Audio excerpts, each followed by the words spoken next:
Victims of apartheid-era crimes are breathing a sigh of relief as the process has begun to establish a commission of inquiry into whether there was a political hand to block them from finding justice to the atrocities they endured, as revealed by the Truth and Reconciliation Commission. Former TRC Commissioner, Senior Counsel Advocate Dumisa Ntsebeza, who was pleasantly surprised by the announcement, has emphasized the need for a focused inquiry. There needs to be a focus. This must not be a generalized commission of inquiry.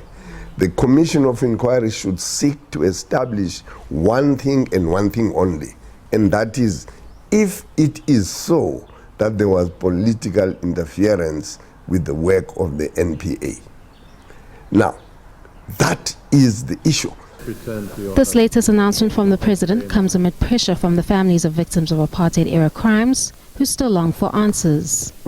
The unfinished business of the Truth and Reconciliation Commission was thrust back into the spotlight earlier this year as 25 families and survivors of apartheid-era crimes brought an application to the Gauteng High Court in Pretoria against President Cyril Ramaphosa and his government, seeking constitutional damages for what they termed as the government's gross failure to adequately investigate and prosecute apartheid-era political crimes following the Truth and Reconciliation Commission process.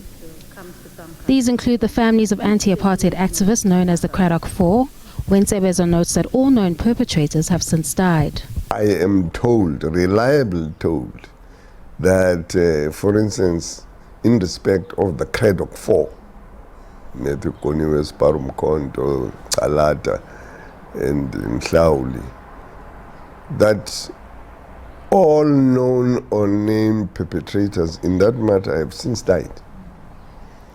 And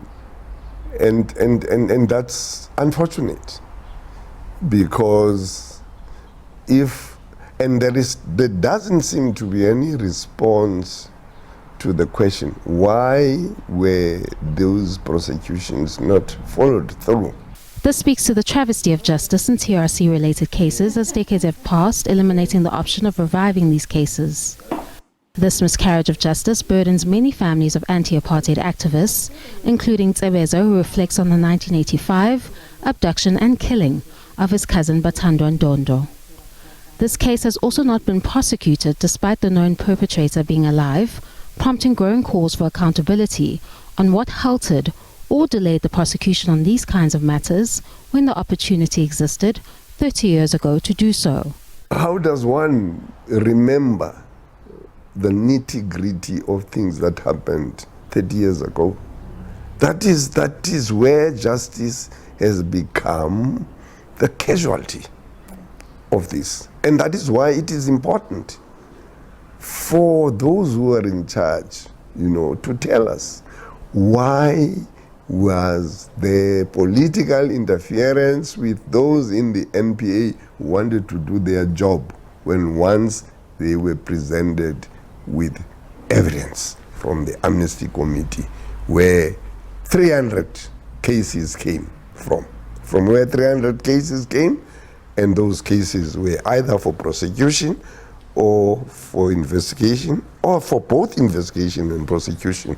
Commissions of inquiry are a lengthy and costly exercise that often leaves South Africans fatigued in the pursuit of justice.